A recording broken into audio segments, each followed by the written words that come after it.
Hello students, welcome back to my channel Shivshri साला। अगर आपने प्रीवियस वीडियो नहीं देखी है तो डिस्क्रिप्शन और कमेंट बॉक्स में उसका लिंक दे दिया है, जहां से आप इजीली देख सकते हैं। वीडियो स्टार्ट करने से पहले चैनल को सब्सक्राइब करें, वीडियो को लाइक करें और अपने फ्रेंड के साथ जरूर शेयर करें। अब बिना टाइम वेस्ट किए सीधा चलते हैं आज के टॉपिक की तरफ। आज का टॉपिक है एंटरप्रेन्योरशिप स्किल्स, जो आपके क्लास 9th के पार्ट ए का यूनिट 4 है। ये चैप्टर सिर्फ एग्जाम के लिए ही नहीं बल्कि रियल लाइफ अंडरस्टैंडिंग के लिए भी काफी यूजफुल है। सो लेट्स बिगिन, चलिए स्टार्ट करते हैं। Unit 4 entrepreneurship skills. पहला session 1, what is entrepreneurship. Entrepreneurship क्या होता है, पहले इसका डेफिनेशन हम देख लेते हैं कि entrepreneurship is a process of starting and running a business by taking risk and using new ideas to create value and solve problems. मतलब एंटरप्रेन्योरशिप एक ऐसा प्रोसेस होता है जहां पे हम रिस्क और एक न्यू आइडिया, मतलब आपके पास एक न्यू आइडिया रहेगा और साथ में आप रिस्क भी लेंगे, एक बिजनेस को स्टार्ट कर देते हैं और रन कर देते हैं, जिससे एक वैल्यू क्रिएट होती है और प्रॉब्लम सॉल्व होती है। कैसी प्रॉब्लम? जिस प्रॉब्लम्स को सॉल्व करने के लिए आपके माइंड में आइडिया आया और आपने रिस्क लिया और बिजनेस को स्टार्ट किया। कुछ एग्जांपल्स हम देखते हैं, लेकिन उससे पहले एक वर्ड है हमारे पास एंटरप्रेन्योर, कि एंटरप्रेन्योर क्या होता है उसको पहले हम देख लेते हैं। ENTRAPRENEUR। Found this video helpful, so kindly like. Don't forget to subscribe my channel CBSE Sala for amazing video and educational videos also. Entrepreneur। Entrepreneur वह पर्सन होता है जो अपॉर्चुनिटीज प्लस आइडिया को मिला करके किसी बिजनेस को स्टार्ट कर देता हो। जैसे एग्जांपल्स में हम देखते हैं कि रमेश ओपन है किराना शॉप इन हिज एरिया। अब रमेश क्या था कि उनके एरिया में कोई किराने की शॉप नहीं थे, जो उस एरिया के लोग तो बाहर जाते थे, दूर जाते थे, तो इन्होंने एक अपॉर्चुनिटीज देखी और अपने उसी एरिया में इन्होंने किराने की शॉप ओपन कर दी, जिससे क्या हुआ कि लोगों की प्रॉब्लम सॉल्व हुई और इन्होंने रिस्क भी लिया और इनका एक वैल्यू भी क्रिएट हो गया। तो हम क्या कर सकते हैं, ही is an entrepreneur. Anita started a home delivery service for groceries, she is an entrepreneur. अब यहाँ पर अनीता ने होम डिलीवरी सर्विस का बिजनेस स्टार्ट कर दिया। अब इसलिए स्टार्ट किया कि लोगों को दूर जाकर के सामान लाना होता था, ग्रोसरीज के जो मटेरियल से लाना होता था, तो अनीता ने इसको एक अपॉर्चुनिटीज देख करके इन्होंने बिजनेस को स्टार्ट कर दिया। अब यहाँ पर अनीता क्या हुई, एक एंटरप्रेन्योर हुई। इसी तरह Neha started a cake business with new designs, she is an entrepreneur. Rohit created an education app to help students learn easily, he is an entrepreneur. तो एंटरप्रेन्योर कौन हो गया? जिसने मौका देख करके बिजनेस को स्टार्ट कर दिया, वह एंटरप्रेन्योर हो गया। हम सिंपल वर्ड में बात करें तो एंटरप्रेन्योरशिप मीन्स आइडेंटिफाई अपॉर्चुनिटीज। अब आइडेंटिफाई अपॉर्चुनिटीज, जैसे रमेश ने यहाँ पर देखा, अपॉर्चुनिटीज देखी, शॉप ओपन कर लिया। अनीता ने अपॉर्चुनिटीज देखी कि ग्रोसरीज की सर्विसेज जो हैं अगर डिलीवरी कर दी जाए फास्ट डिलीवरी के फॉर्म में या होम डिलीवरी के रूप में अगर दे दी जाए तो शुरू कर सकती हैं। यहाँ पे इन्होंने अपॉर्चुनिटीज देखी। इसी तरह से नेहा ने भी देखा कि केक के डिजाइन तो सभी दे रहे हैं, लेकिन अगर न्यू डिजाइन और यूनिक डिजाइन में दिया जाए तो केक काफी फेमस हो जाएगा और लोग उसे अट्रैक्टिव होकर के परचेज करेंगे। सेम रोहित ने भी वही किया कि एजुकेशन ऐप इन्होंने स्टार्ट कर दिया, जिससे स्टूडेंट्स को सीखना आसान हो गया।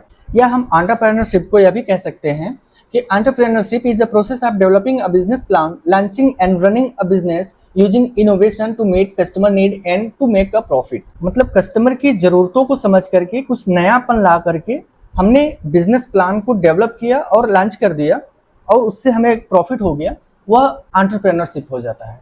जैसे सबसे पहले क्या होता है कि किसी प्रॉब्लम को जो लोग फेस कर रहे हैं उसका एक सोल्यूशन को फाइंड करना और कोई ना कोई एक आइडिया को समझ लेना, एक आइडिया प्राप्त कर लेना। उसके बाद उसका हम क्या करते हैं, एक बिजनेस प्लान बनाते हैं कि इस प्रॉब्लम को कैसे सॉल्व किया जाए। ये हो गया सेकेंड स्टेप। थर्ड स्टेप हम क्या करते हैं, लॉन्च कर देते हैं, अपने बिजनेस को हम स्टार्ट कर देते हैं। बिजनेस को स्टार्ट करके हम अपने प्रोडक्ट और सर्विस को ऑफर करते हैं लोगों के बीच में। अब इससे क्या होता है कि रन एंड ग्रो, कस्टमर उस सर्विस को सर्व करते हैं और आपको क्या होता है, प्रॉफिट मिलता है। एंटरप्रेन्योरशिप आप समझ गए, एंटरप्रेन्योर समझ गए। अब बात करते हैं एंटरप्राइज की। तो एंटरप्राइज का पहला डेफिनेशन देख लेते हैं कि an enterprise is a project और undertaking that is bold and fulfil a need of the society which no one has ever addressed.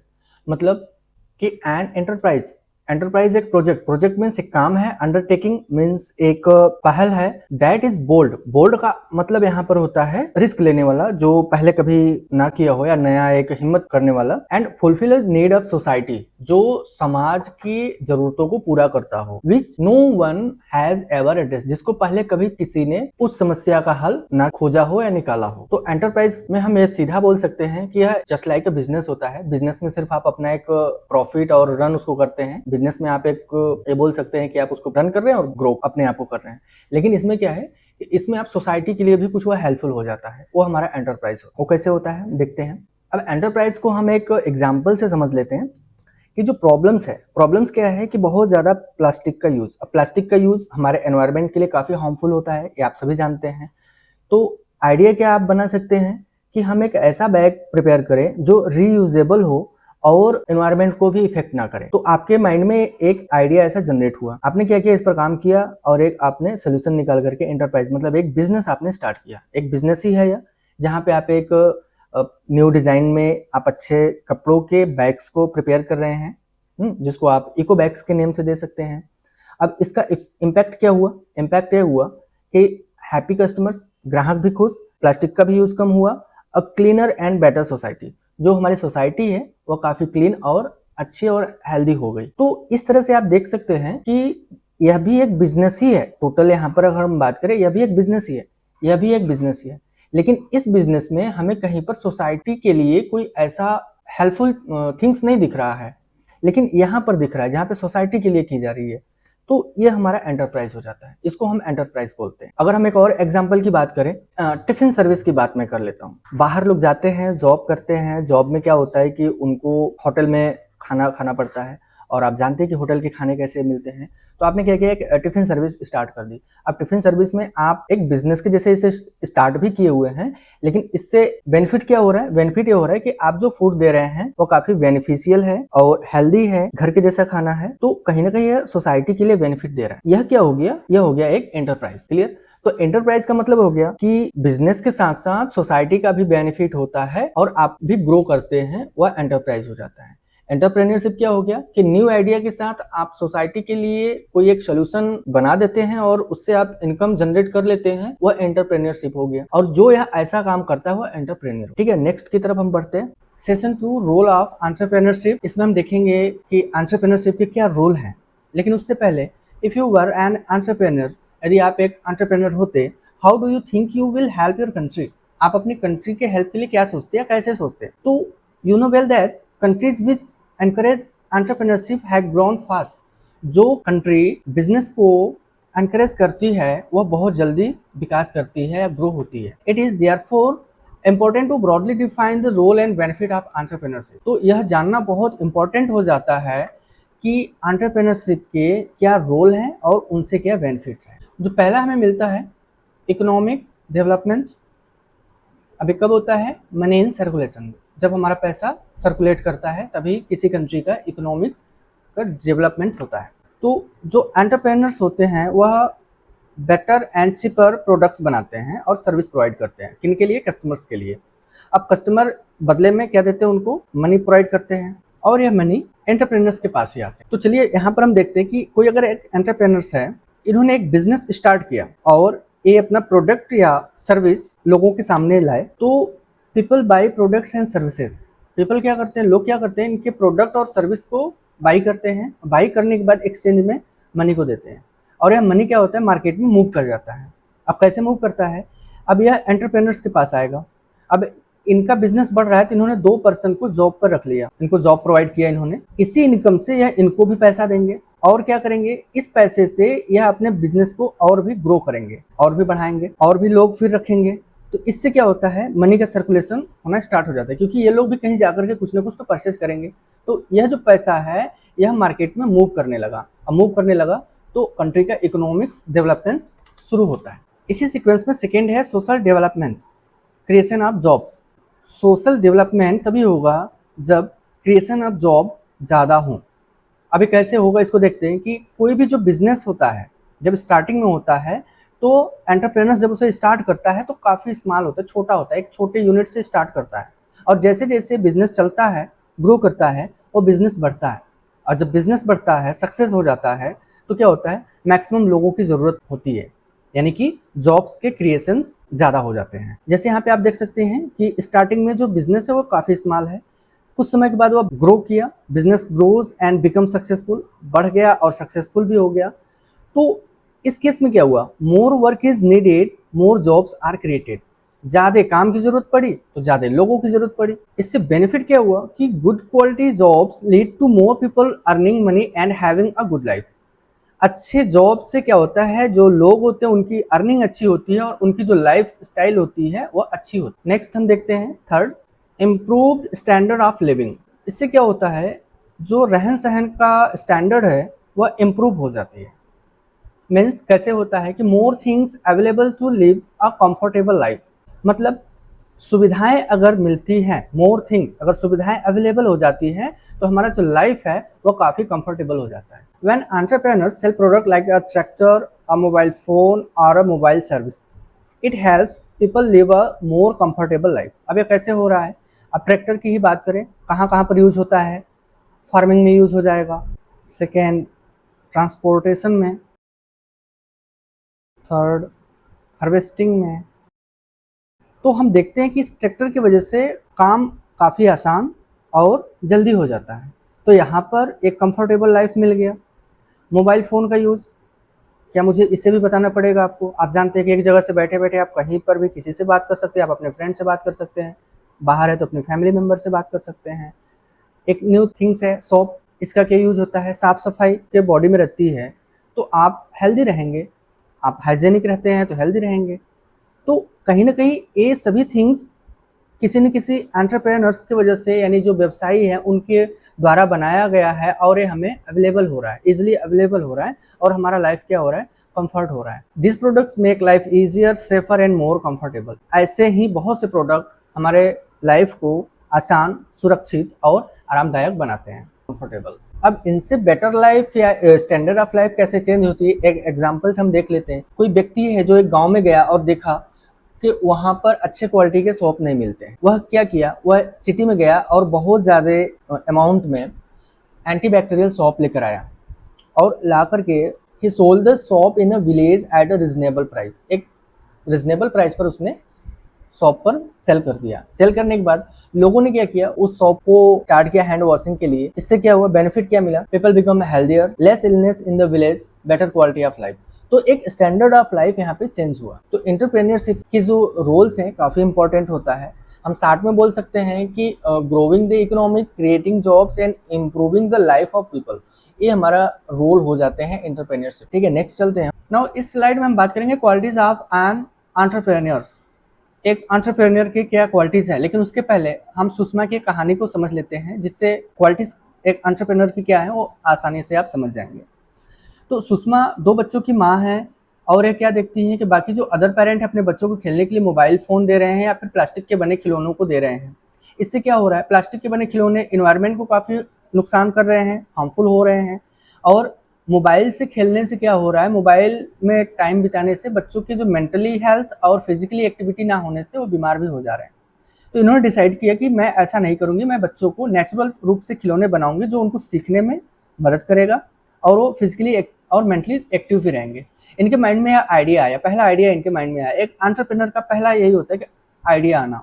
और इन्होंने वुडन टॉयज को बनाया भी और बनाने के बाद अपने फ्रेंड के साथ उसको शेयर किया और इन दोनों फ्रेंड को सभी जो टॉयज इन्होंने बनाए थे काफ़ी पसंद आए और इन्होंने इनको परचेज भी कर लिया। बाई करने के बाद एक फ्रेंड ने इनसे कहा कि जो टॉयज हैं उसके जो एज है काफ़ी शार्प है और उसके बच्चे को चोट भी लग गया। तो सुषमा ने डिसाइड किया कि मैं अपने खिलौने के जो एज हैं उनको चेंज कर दूंगी, यानी कि इन्होंने क्या कर दिया, स्मूथ और सॉफ्ट एजेस को बनाया जो बच्चों के लिए सेफ रहेगा और स्मूथ भी रहेगा। अब सुषमा के सामने एक चैलेंज आया कि इनके खिलौनों को बहुत कम लोगों ने परचेज किया और ये अपने खिलौनों को पूरा कॉन्फिडेंटली सभी चीज़ें बताती थी कि यह सेफ है, नेचुरल वुड से बना हुआ है, नॉन टॉक्सिक कलर यूज किए गए, इसमें एजुकेशनल है, मतलब इसको आप देख करके सीख सकते हैं और इको फ्रेंडली है।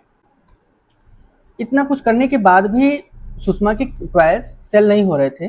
तो सुषमा ने क्या सीखा कि जो पेरेंट्स हैं वो क्या प्रेफर कर रहे हैं, एक ट्रस्टेड शॉप से परचेज करना प्रेफर कर रहे हैं और सुषमा ऐसे ही वो अपने खिलौनों को सेल कर रही थी। तो सुषमा ने डिसाइड किया कि वह किसी टॉय स्टोर के साथ पार्टनर हो करके अपने प्रोडक्ट को सेल करेगी। अब यहाँ पे इन्होंने मार्केट को समझा। अब इसके साथ आगे देखते हैं, लोगों का इंटरनेट और ऑनलाइन शॉपिंग को देखते हुए सुषमा ने क्या किया, एक वेबसाइट को उन्होंने क्रिएट किया और अपने टॉयज को इन्होंने ऑनलाइन कर दिया, जिससे इनके खिलौनों को और लोग जाने और ऑनलाइन ही परचेज करें। कुछ समय के बाद the demand for her toy grew.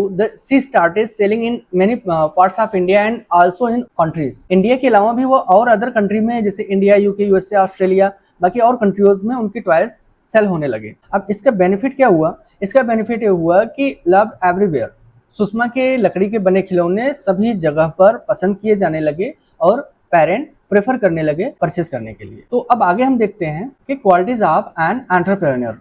हमारा नेक्स्ट वीडियो आएगा ग्रीन स्किल्स, जो आईटी के पार्ट ए का यूनिट 5 है। तो अगर आपको यह वीडियो हमारा अच्छा लगता है, आप लाइक ज़रूर कीजिए, अपने आइडियाज़, अपने विचार को कमेंट में लिखिए और अपने फ्रेंड के साथ जरूर शेयर कीजिए। नेक्स्ट एजुकेशनल वीडियोस के लिए या सीबीएसई से रिलेटेड कोई भी इन्फॉर्मेशन, अदर इम्पोर्टेंट इन्फॉर्मेशन के लिए आप हमारे चैनल को सब्सक्राइब जरूर कर लीजिए। मैं बीच में इम्पोर्टेंट वीडियोस इन्फॉर्मेशन आपके लिए देता रहूंगा, जो आपके लिए काफी हेल्पफुल रहेगा। तो चलिए हम लोग स्टार्ट करते हैं, अगले स्लाइड की तरफ चलते हैं। एक तो किसी एंटरप्रेन्योर के जो पहली क्वालिटीज होती है, पेशेंस होती है। जैसे आप जानते हो कि entrepreneurship is not a one day job. Entrepreneurship या बिजनेस एक दिन का काम नहीं होता, एक दिन की जॉब नहीं होती है। सक्सेस होने में समय लगता है या एक बार में नहीं आ जाता। आप एक एंटरप्रेन्योर हैं तो आपके पास पेशेंस होना बहुत जरूरी है।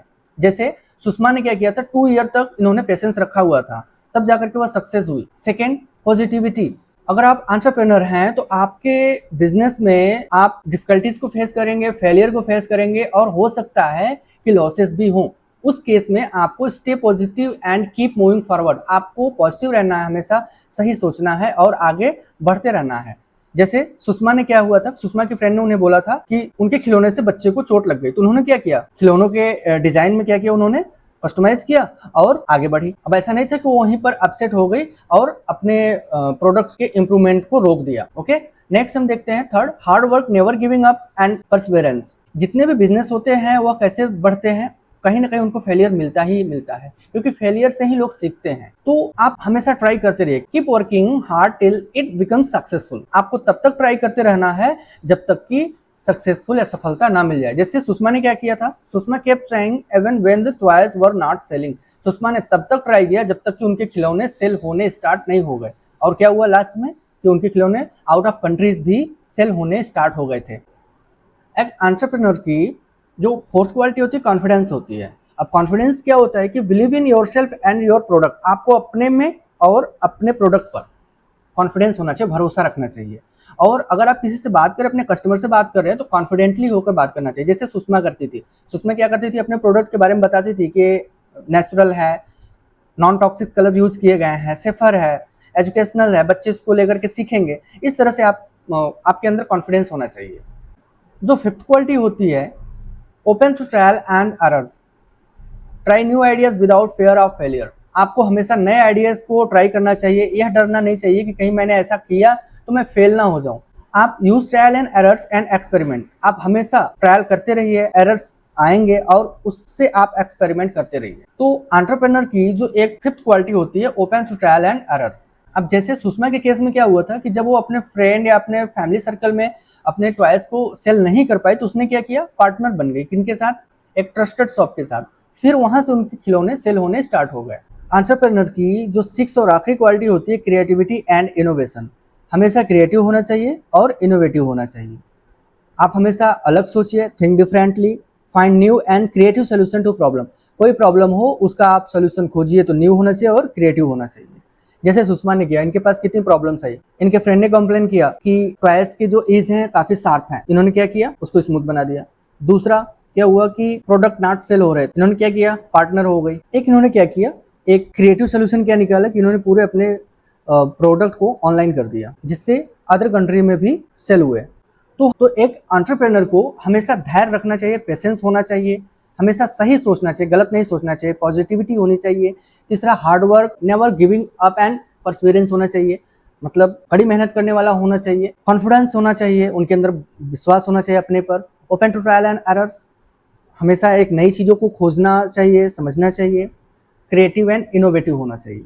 इन सिंपल वर्ड में हम कह सकते हैं An entrepreneur is a person who take calculated risk plus tries new ideas, keep improving the business. वो क्या होता है, बिजनेस बढ़ता है और एक दिन सक्सेसफुल हो जाता है। एक इम्पोर्टेंट चीज़ कि जो सेल्फ एम्प्लॉयड होते हैं, सेल्फ एम्प्लॉयड भी एंटरप्रेनर्स ही होते हैं, जो अपने से अपना काम कर रहे हैं, कोई बिजनेस शुरू कर रहे हैं, उनको भी एंटरप्रेनर्स बोलते हैं।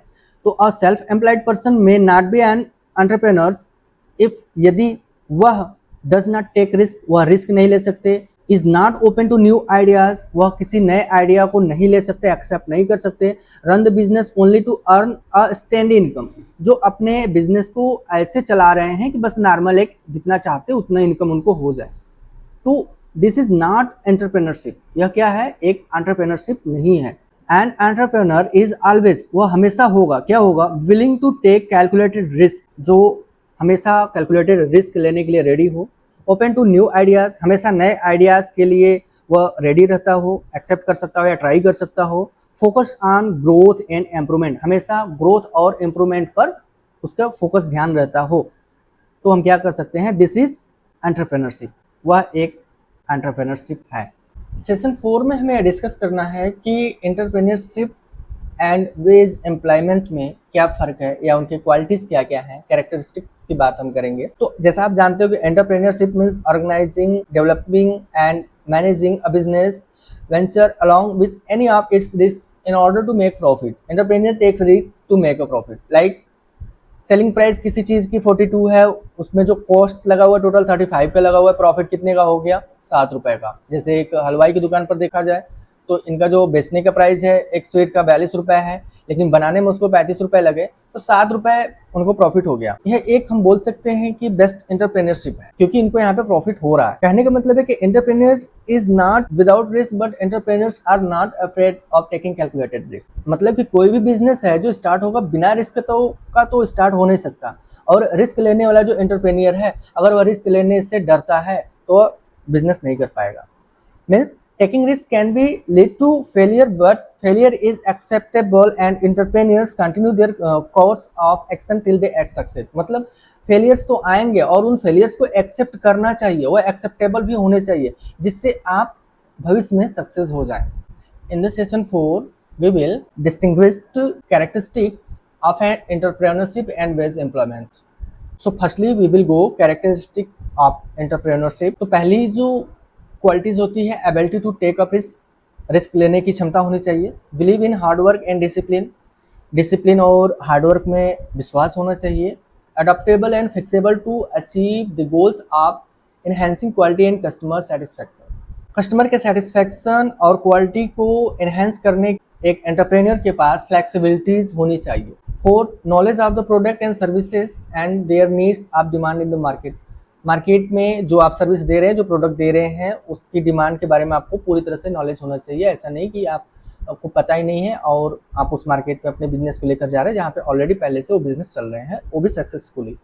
5th qualities is financial literacy and money management skills and 6 effective planning and execution. आप अच्छे से प्लान कर पा रहे हैं, उस प्लान का एग्जीक्यूट बेहतर कर पाए, एक एंटरप्रेन्योरशिप के अच्छे क्वालिटीज होते हैं। कोई भी बिजनेस फेल क्यों होता है, कभी कभी ऐसा होता है कि आप अपने पड़ोसियों में भी देखते हैं, कोई उन्होंने बिजनेस स्टार्ट किया और कुछ समय में वो फेल हो गए। तो पहला रीज़न यह होता है कि वो जो प्रोडक्ट दे रहे हैं, जो सर्विस दे रहे हैं, उसकी जो क्वालिटी है वह अच्छी नहीं है। दूसरा वजह हो सकता है कि आसपास में जो प्रोडक्ट वो सेल कर रहे हैं, दे रहे हैं, उसकी रिक्वायरमेंट ही ना हो। तीसरी पॉइंट हो सकती है कि उस प्रोडक्ट की या सर्विस की ज़रूरत कब है, इन्होंने वो स्पॉट किया ही नहीं कि कब देना है कब नहीं देना है। जैसे पानी का बिजनेस स्टार्ट करना है, आप स्टार्ट कर दिए विंटर में, तो उसमें तो उसकी डिमांड उतनी होती नहीं है, तो आपका बिजनेस स्टार्टिंग में ही फेल हो जाएगा। उन्होंने कैसा और किस तरह का रिस्क एक्सेप्ट किया लिया, यह भी ज़्यादा मायने रखता है। अब बात करते हैं हम लोग वेज एम्प्लॉयमेंट की। वेज एम्प्लॉयमेंट क्या होते हैं, जस्ट लाइक एक एम्प्लॉय होते हैं, एम्प्लॉय किसी अदर के लिए काम करते हैं, अदर कौन, एम्प्लॉयर के लिए, जो जॉब देता है। जॉब कौन दे सकता है, एक एंटरप्रेन्योर दे सकता है। क्यों, क्योंकि उसको अपना काम करवाना है, बिजनेस करना है, तो लोगों की ज़रूरत होगी तो वह एक एम्प्लॉयर हो जाता है, और एम्प्लॉयर होकर के वह वर्क कराता है, और जो एम्प्लॉय होता है उसके यहाँ काम करता है और सैलरी प्राप्त करता है। तो in wage employment there are always 2 parties, employer and employee. तो तो एम्प्लॉयर कौन हो गया, जो जॉब प्रोवाइड करता हो, जॉब प्रोवाइडर। एम्प्लॉय कौन हो गया, जो वर्क करता है और सैलरी अर्न करता है। तो इसमें क्या होता है, वेज एम्प्लॉइज जो होते हैं वो लो रिस्क लेते हैं, लेकिन जो एंटरप्रेन्योरशिप होते हैं वो बहुत लंबे अमाउंट में रिस्क लेने के लिए इन्वॉल्व हुए रहते हैं। और दूसरी बात की जो कंटिन्यूटी होती है सर्विस की वेज एम्प्लॉइज के द्वारा, किस पर डिपेंडेंट होती है, टर्म्स ऑफ कंडीशन, मतलब कॉन्ट्रैक्ट पर कि कितने समय के लिए काम करेंगे, या एक 6 महीने 7 महीने, या कभी कभी डिपेंड करता है उनके बीच में, मतलब एम्प्लॉयर और एम्प्लॉय के बीच में, उनके बीच में कैसे संबंध है, वो क्या पार्टनरशिप में काम कर रहे हैं या कुछ उनके बीच में डील हुई है, इस तरह को लेकर के। तो डिपेंड करता है उनके रिलेशन पे। अगर हम रिस्क की बात करें और दोनों में डिफरेंस हम देखें, तो एंटरप्रेन्योरशिप और वेज एम्प्लॉयमेंट में क्या डिफरेंस है, या इन पर हम कंपेयर करें, तो वर्क की बात करें तो जो एंटरप्रेन्योर होता है वह सेल्फ अपने लिए काम करता है, और जो एम्प्लॉय होता है वह दूसरों के लिए काम करता है। रिस्क की बात करें तो एंटरप्रेन्योर के लिए काफ़ी हाई रिस्क होता है, क्योंकि उनका खुद का बिजनेस है। एम्प्लॉय के लिए लो रिस्क होता है, क्योंकि इनको तो पैसे से मतलब है। एंटरप्रेन्योर को क्या है कि उनको पैसे बनाने हैं, प्रॉफिट कमाना है। इनकम की बात करें तो इनका कोई प्रॉफिट फिक्स ही नहीं होता है, बहुत ज़्यादा भी हो सकता है, एवरेज से भी कम हो सकता है, या नहीं भी हो सकता है। लेकिन इनकी जो सैलरी है वो फिक्स होगी, एज ए सैलरी इनको मंथली इनको मिलती रहेगी। फ्रीडम की बात करें तो इनके पास बहुत ज़्यादा फ्रीडम होती है, ये कहीं भी जा सकते हैं, घूम सकते हैं, अपना खुद का सेल्फ का डिसीजन ला सकते हैं। लेकिन एम्प्लॉयर के लिए यहाँ पर लेस फ्रीडम होती है, इनको उतना फ्रीडम नहीं मिलता। क्यों? क्योंकि यह इनके अंडर में होते हैं, इनके अंडर में वर्क कर रहे हैं, इसलिए इनको कम फ्रीडम होती है। रिस्पॉन्सिबिलिटी की बात करते हैं तो पूरी रिस्पॉन्सिबिलिटी बिजनेसमैन की होती है, मतलब एंटरप्रेन्योर की होती है। और इनकी जो होती है ओनली सिर्फ जॉब लिमिटेड रिस्पॉन्सिबिलिटी होती है, इनका जो काम है वो टाइम पर हुआ, बस इनका यही रिस्पॉन्सिबिलिटी है। लेकिन इनकी तो पूरी रिस्पॉन्सिबिलिटी होती है कि मशीनरीज की, एम्प्लॉय की, प्रोडक्ट की, गुड्स की, सारी चीज़ों की रिस्पॉन्सिबिलिटी इनकी हो जाती है। अगर ख़राब होता है तो भी ये रिस्पॉन्सिबल हो जाते हैं, एक्सपायरी डेट के प्रोडक्ट सेल कर रहे हैं तो भी ये रिस्पॉन्सिबल हो जाते हैं। एक इनके बीच में कंपैरिजन हमने देख लिया। नेक्स्ट हम अगर 60 की बात करें कि एंटरप्रेन्योर्स कौन होते हैं, तो जो रिस्क ले सकता है, प्रॉफिट लेता हो, खुद का बिजनेस हो, एंटरप्रेन्योर हो गया। खुद से डिसीजन ले सकता हो, कड़ी मेहनत करता हो और अपने बिजनेस को बढ़ा देता हो या बढ़ाता हो। एम्प्लॉय कौन होता है, वर्क फॉर अदर्स और फिक्स सैलरी, दूसरों के लिए काम कर रहा है और उनकी सैलरी फिक्स है, मतलब work under someone and earn salary, किसी के अंडर में होकर काम कर रहा है और सैलरी प्राप्त कर रहा है, वो हमारा एम्प्लॉय हो जाता है। नेक्स्ट स्लाइड की तरफ देखते हैं। सेशन 5 हमारा टाइप ऑफ बिजनेस एक्टिविटीज की हो रही है कि बिजनेस की कितने टाइप्स हो सकते हैं, उनकी एक्टिविटीज क्या है। तो पहला एक होता है हमारे पास प्रोडक्ट बिजनेसेस, दूसरा सर्विस बिजनेसेस, तीसरा हाइब्रिड बिजनेसेस। तो पहले हम प्रोडक्ट बिजनेस को देख लेते हैं। तो प्रोडक्ट बिजनेस क्या होते हैं कि जहां पर सेलर एंड बायर अपने आइटम्स को एक्सचेंज कर देते हैं, मतलब इन्होंने इनको कुछ दिया और उसके बदले में इन्होंने इनको कुछ दिया, या इनसे इन्होंने कुछ लिया और इन्होंने कुछ इनको दिया, तो कहा जा सकता है कि प्रोडक्ट बिजनेस है। एग्जांपल के लिए देखें तो अ स्पोर्ट्स शॉप क्या सेल कर सकता है, एक खेल की दुकान है, सामान उन्होंने रखा हुआ है स्पोर्ट्स के, तो क्या सेल कर सकते हैं, वह sports goods like bats, balls, shoes, jerseys etcetera, यही सब सेल कर सकते हैं। और इसके बदले में उनको क्या मिल रहा है, एक्सचेंज में क्या मिल रहा है, उनको पैसे मिल रहे हैं। ठीक है, तो ये प्रोडक्ट बिजनेस हो गया। सेकेंड आता है हमारे पास सर्विस बिजनेस के। ये क्या होता है, a business where seller help the buyer to finish some work. यहाँ पर सर्विस बिजनेस वह बिजनेस होता है जिसमें सेलर बायर को मदद करता है किसी काम को पूरा करने में। जैसे इसमें कोई सामान या प्रोडक्ट को सेल नहीं किया जाता है, इसमें एक सर्विस दी जाती है, एक सेवा दी जाती है, या एक सुविधा दी जाती है। हम ये बोल सकते हैं कि हेल्प किया जा रहा है और उस हेल्प के बदले पैसे लिए जा रहे हैं। ठीक है, तो एग्जाम्पल के लिए देख सकते हैं कि अ क्रिकेट कोचिंग सेंटर। अब यहाँ पर बच्चे आते हैं जो क्रिकेट को लाइक करते हैं। इस कोचिंग सेंटर में जो कोच होते हैं, जो टीचर्स होते हैं, वह इनसे चार्ज लेकर के इनको स्किल्स को या टेक्निक को बताते हैं, ट्रेन करते हैं। इसी तरह से और भी सर्विसेज हो सकती है, जैसे आपका हेयर सैलून हो गया, कार रिपेयर सेंटर हो गया, मोबाइल रिपेयर सेंटर हो गया, एवरीथिंग, बहुत कुछ मिल सकता है जो सर्विस प्रोवाइड करते हैं। जितने शॉप होते हैं जहाँ पे आप जाकर के कुछ उनसे सुविधा लेते हैं, उसके बदले आप पैसे देते हैं, वो सर्विस हो गई। थर्ड हम बात करते हैं हाइब्रिड बिजनेस की। हाइब्रिड बिजनेस में क्या होता है कि ये दोनों बिजनेस, प्रोडक्ट और सर्विस दोनों को दी जा रही है, वो हमारे क्या हो जाते हैं, हाइब्रिड बिजनेस हो जाते हैं। इसमें क्या है, जैसे आप स्पोर्ट एकेडमी है, अब स्पोर्ट एकेडमी में बच्चे आ रहे हैं, ये तो सर्विस तो दे ही रहे हैं जो यह है, इसके साथ में ये अपने प्रोडक्ट्स भी इनको सेल करके दे रहे हैं। तो यहाँ पर हम कह सकते हैं कि यह एक हाइब्रिड बिजनेस है। आप यह भी बोल सकते हैं कि आप जिम में जाते हैं, जिम में जो ट्रेनर होता है आपको ट्रेनिंग तो देता ही है, साथ में अपने सप्लीमेंट भी देता है आपको खाने को या परचेस करने को। तो वहाँ पर जो बिजनेस है हम ये बोल सकते हैं कि वो हाइब्रिड बिजनेस है। यह भी देखा जाता है कि आप रेस्टोरेंट में जाते हैं और वहाँ पर आपको फूड दिया जाता है, फूड एज ए प्रोडक्ट होता है, और जो कैटरिंग वाला होता है उस सर्विस आप तक पहुँचाने की जो सर्विस है वो उसके आपसे चार्ज लेता है। तो ये भी एक हाइब्रिड बिजनेस हो गया। सिंपल वर्ड में हम चलें तो प्रोडक्ट बिजनेस क्या होते हैं? सेल आइटम या goods that we can see and touch, और हम एक्सचेंज एन आइटम, हम अपने आइटम्स को एक्सचेंज कर सकते हैं, मतलब पैसे के बदले हमने कोई सामान लिया। दूसरा, ये फर्स्ट हो गया। सेकेंड हमारा हो गया सर्विस बिजनेस, प्रोवाइड हेल्प और do work for customers, customer के लिए हम कोई हेल्प दे रहे हैं और या कोई काम उनका कर रहे हैं और उसके बदले में हम उनसे कुछ ले रहे हैं पैसे, वो हमारा सर्विस बिजनेस होता है। नेक्स्ट हम बात करते हैं हाइब्रिड बिजनेस की। तो अ mix of product and service together, दोनों का जो मिक्स होता है जिसमें हमारे सर्विस बिजनेस और प्रोडक्ट बिजनेस दोनों मिक्स होकर के रहते हैं, वो हमारे हाइब्रिड बिजनेस होते हैं। एक और चीज बात करते हैं, कितने जो कोई भी बिजनेस हो वो दोनों प्रोडक्ट और सर्विस बिजनेस का कोई ना कोई एक कॉम्बिनेशन होता है, या तो प्रोडक्ट बेस्ड रहेगा या फिर वो सर्विस बेस्ड रहेगा। चलिए नेक्स्ट चलते हैं। और इसी के साथ you have completed this video. हमारा नेक्स्ट वीडियो ग्रीन स्किल्स पर होगा, जो यूनिट 5 है, पार्ट ए का लास्ट यूनिट है यह। अभी एंटरप्रेन्योर स्किल्स जो चल रहा था वो आपका यूनिट 4 था पार्ट ए से। मैं इस वीडियो को जल्द ही अपलोड कर दूंगा। And I hope you found this video helpful, so kindly like. If you have any thoughts and feedback तो आप कमेंट बॉक्स में लिख सकते हैं, and share this video with your friends जिससे उनको भी हेल्प मिले। And don't forget to subscribe my channel CBSE Shala for amazing video and educational videos also. मैं यहाँ पर सीबीएसई से रिलेटेड इंपॉर्टेंट इन्फॉर्मेशंस और एजुकेशनल वीडियो जो आपके कोर्स रिलेटेड होंगे मैं उनको शेयर करता हूँ और अपलोड करता हूँ। तो हमारे चैनल को आप सब्सक्राइब कर लीजिए और शेयर कर लीजिए। तब तक के लिए thank you and bye bye.